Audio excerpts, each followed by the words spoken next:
Didn't have a very big wardrobe. Had a wardrobe that wasn't, a closet that wasn't very big. Now we got closets in a lot of places, and we're still running out of space.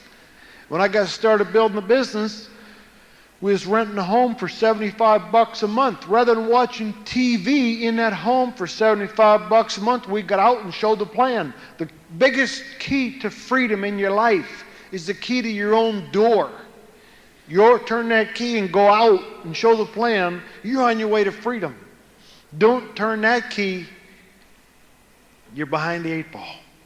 You just got to keep moving forward. We got in the business to buy a house. And our priorities were keep our schedule book full, show the plan. We looked for how many nights we could show the plan. Not, do we have to show it again tonight? We got every tape we could get our hands on. Not, do I have to buy that one? We got every book we could get our hands on and read and devour every bit of information. It's sort of like when a book was available. It's like we were going through a buffet, a great meal, and wow, here's a great dish. Great. And it was mental food. Today, we don't have just a little home to live in. We have over 8 homes that we own. And we don't owe anything on any of them. It's nice being free.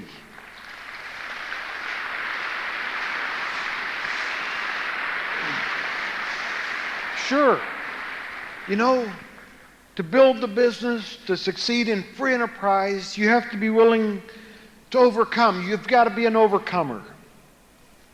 The champions in athletics are overcomers. Some days they compete with great illness, sickness, injury, but they perform anyway. They block it out and perform. They don't concentrate on the inconvenience. They concentrate on the reason why. And if you're going to be the champion in your own life, we all love the champion, right? We salute the champion. And whenever the champions come home from the Olympics, they're all met with a parade of people. And you can be the champion in your own life. You don't have to have a special physical skill, but you have to have a special dream. You have to have a special commitment that you can overcome. The adversity is what makes you strong. If you want to get stronger at lifting weights, you lift more. And you train and train and you get stronger and stronger. You got to be willing to overcome the adversity. Hey, the checkbook breaks down, big deal. Let's go get another one. We didn't have much money when we started to build the business. We were broke. We were living basically payday to payday. Now we pay more taxes per week than I used to make per year. We got the right business. We got the right vehicle. Linda wasn't jumping up and down about getting into business, but I just said, honey, I love you, and this is for you. This is going to give you the things that you want. Fortunately, she wasn't a feminazi. Wasn't beating me over the head and saying, Fred, I'm not going to help you. I'm not going to do anything to provide any assistance. But she was backing me all the way. I'll go for it, honey. And she'd always help when I'm going out there doing the meetings. And I said, honey, I'd like you to talk to these folks tonight. And she said, honey, I can't even lead in silent prayer. I'm shy. I said, well, just say something. And she would grow. And today she's one beautiful, special gal. And she's developed and became. You see, winners and leaders are people who become better. They become. Leaders aren't born, they become. Because they make a decision. Because they have the courage to try. They have the courage to persist. They have the courage to be consistent. And she has helped many people. And one day I asked her to help me. She said, what can I do to help you? And I was doing a lot of meetings during the day and one at night. I said, honey, just take the Porsche and go get it filled up with gas. And she came back upstairs a little bit and said, was the brake on? I said, yeah, the brake was on. Why? Because I thought it come out of the garage real hard. I said, okay. And I went out and here the transmission was locked up and a few gears were busted up inside the car, so I had to take a different car to the meeting. And I just got another car and went and did the meeting and come back home. And next morning I got a flight to go out to Phoenix, Arizona, and while I'm out there I said, look, call the Porsche dealership and have them pick up the Porsche, take it over and get an estimate what it's going to take to fix it. And then I called back the next night and I said, honey, how's with the car? She said, well, the business is going great. A lot of phone calls. Fred, I'd like to go over with you first. And she said, by the way, won't it be nice when you go to speak and tell people that when I backed the car to the garage, I locked up the transmission that cost $2,500 to fix it and you didn't even get mad? I said, yeah, that'd be great, wouldn't it? She got smart too.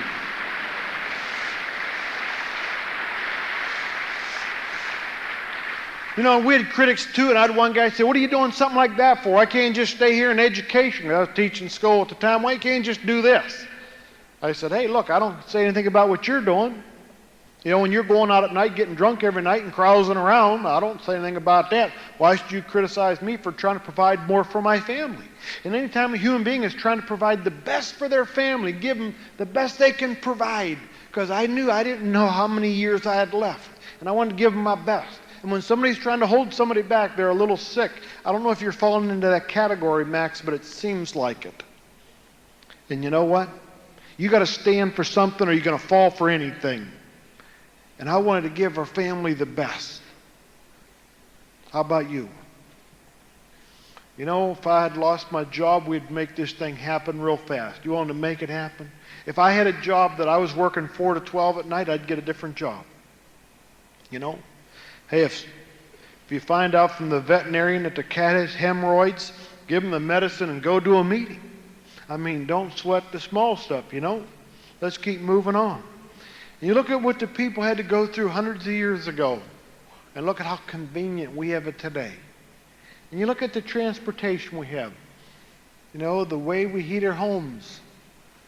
You look at how simple it is to do the cooking. We don't have to cut the wood and put the coal on, spend 2 hours getting a fire ready to cook a breakfast. We have so many conveniences today. And you know, if something happens, let's say I come to a meeting like this and a car breaks down, you don't get here and tell everybody how bad it was. One time Linda came to school and said, Fred, wrecked the car, going for products. The car is a mess. I said, are you okay? Yeah. So I had a meeting that night. So what I do, called all the people and said, look, I'd love to come do this meeting, but we had a wreck, and Linda wrecked the car and almost got killed. And she could have gone down over the embankment just a little bit further, and it would have been all over. And it is so sad. I wished I could help you, but no. I've been in such a terrible situation, so bad. Oh, what am I going to do? Is that what we did? No, we just went up to a car dealership and said, hey, what do you give me for this car? He said, not much. I said, I know. What will you give me for the car? And he worked out a deal. And I said, okay, great. I traded the car and went and did my meeting that night. I had a new car. Drive in. See, you make, with every adversity comes with a seed of an equivalent or greater benefit, right? You look at the positive, look at the possibility. I drove in to do the meeting in a new car. They come out and say, hey, got a new car. Yeah, it's great business, isn't it? Oh, yeah, fantastic. Yeah, that's great, man. We're fired up and excited. You know, you make good things happen out of every situation.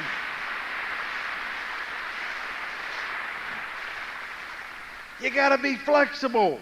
You got to be flexible. And make the most out of every meeting and every situation. And keep the little things little. Hey, so if you forgot the hair dryer, it's not the end of the world. Don't jump all over your wife. If you didn't bring your hairspray or toothpaste, it isn't the end of the world. If you can't find a close parking spot, no big deal. You'll find one. Sooner or later, things will work out. But people let the trivial little things wipe them all out. Just doing the orders and stuff. And get bummed out.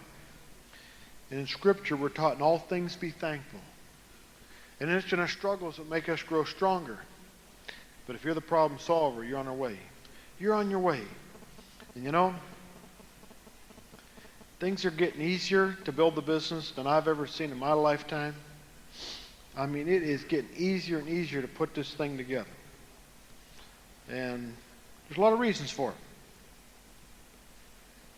Because things have changed and people are starting to understand. A lot of people realizing that climbing the ladder of success with a lot of companies is like climbing the ladder of success on a building that the foundation is crumbling. You know, when I worked for somebody else, I come to realize that there's only so much they could pay anyway. There's a limit to what they could pay for any given job. And if we're going to be free, we're going to have to stand on our own 2 feet and decide to make something happen. If you're going to win, it takes an optimist. I'd like to run through you with my optimist creed. An optimist is a person who goes fishing for whales with nothing but a rowboat, a fishing rod, and a gallon of tartar sauce. Our creed is to be so strong that nothing can destroy your peace of mind, to talk health, happiness, and prosperity to everyone you meet, to make all your friends feel that there is something special in them, to look at the sunny side of everything and make your optimism come true, to think only of the best, work only for the best, and expect only the best. Why expect less? To be just as enthusiastic about the success of others as you are your own. To forget the mistakes of your past and press on to greater achievements in the future. To wear a cheerful countenance at all times, and to give every living creature you meet a smile. And people need more of a smile today with their going to hurry-scurry life. And people that don't have a smile to give, they need one more. To give so much time to improving yourself that you have no time to criticize others. Only look, be the good finder in everybody. Be the good finder. Hey, you look great. Find something good to talk about. Make people feel good. And to be too large for worry, too noble for anger, too strong for fear, and too happy to permit the presence of trouble. You see, free enterprise works. And the old theory of the scarcity theory is all wrong, that one man gains by exploiting and taking from another man. And that's all wet. Now, they perhaps came from when they had the small farm units where the only way, and they had no technology and it was all by hand, and the only way you could advance is to take the other person's farm. But today things are so much different today. And if you give you a couple little examples today of what's happening, and I know that no God would allow that type of situation to be present, that the only way you could advance yourself but taken from somebody else. We have such phenomenal resources that we haven't even tapped yet. And in farming in the United States, in 1930, it took 30 million farmers to feed 100 million people. So 1 in 3 were farming.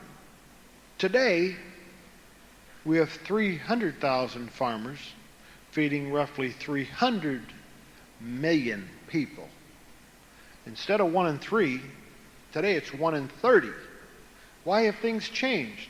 Because look at the equipment we have today. The hybrids of seeds, the plant genetics, the fertilization programs, with the utilization of herbicides and pesticides. But the crop breeding has been the big factor. And look at how many acres one man can farm today as opposed to back in the 30s because of the type of equipment. And that leaves many more people left to do what? Work in computers, be teachers, be engineers, be doctors, computer scientists, to develop new technologies for life to be more convenient for you and I. And let me proceed why we're in the most exciting time that we've ever been in the history of the world for those who are the visionaries that can see the possibilities rather than just limitations. You look at the copy machine, how many people that do not have to worry about typing, and now they're displaced. You can say, well, there's unemployment. Well, those people aren't going to be typing, but they can do something else. You and I have to think of ways that we can be resourceful, and there is a way for you and I, because we're in the most significant spot in this whole shift in technology. We have more change in technology now in 5 years than it used to take hundreds of years. Hundreds of years, or even thousands. Where we used to have the carburetor, a guy who could work on carburetor mechanic. Now he'd be out of work because now we use fuel injection, electronic fuel injection. That instead of a $300 carburetor, you spend $25 on the electronic fuel injector that uses half the fuel. And you look, as one time we used to see oil, it was a nuisance, a smelly mess. Today it's fuel and lubrication and plastics. And look at the aircrafts, the automobiles and the boats and the ships that are propelled because of what was one time a nuisance. And you look at plain old bland things. A lot of people try to discover oil and discover gold and find diamonds. And you look at the very plain, simple sand, the plainest of chemicals and elements, that we have a $150 billion computer industry today. You look at whole electronic stores that handle things that weren't even invented 20 years ago. And you know, we are in the position, in the most unique situation of the distribution. We are the people that can show what is found. And I was walking out of church the other day, and the man said, "Hey, I have a new invention I'd like to share with you." And we'll take that invention, we'll explore it, and then we can perhaps make that available to the masses of people so life is more convenient. You look at all the new inventions that you and I see and hear about. What do? We share that. Not just one item, that we manufacture horse-drawn buggies that are no longer needed and be out of business, but we're distributing the new things that people are going to continually need and are going to be continually available. We're finding the new needs. You know, we have more oil reserves now than we had 25 years ago because we have more efficient ways of developing the crude oil and the more efficient ways of refining and extracting more from the ground, and we're replacing the use of oil and products of that nature, and replacing copper and timber with fiber optic glass, and things are changing. The opportunities are endless. The shopping systems are changing. We used to be vinyl records, we've gone to CDs, and you know, in the distribution phase, it's the most exciting part of all. And people need to realize and we need to have incentive for the producer. And people that don't have work need incentive to produce, need to have the incentive to find work, rather than have more incentive to sit home and say, let's let somebody else do it. You know, the real exciting part of life is not in having or having it handed to us, but it's in giving.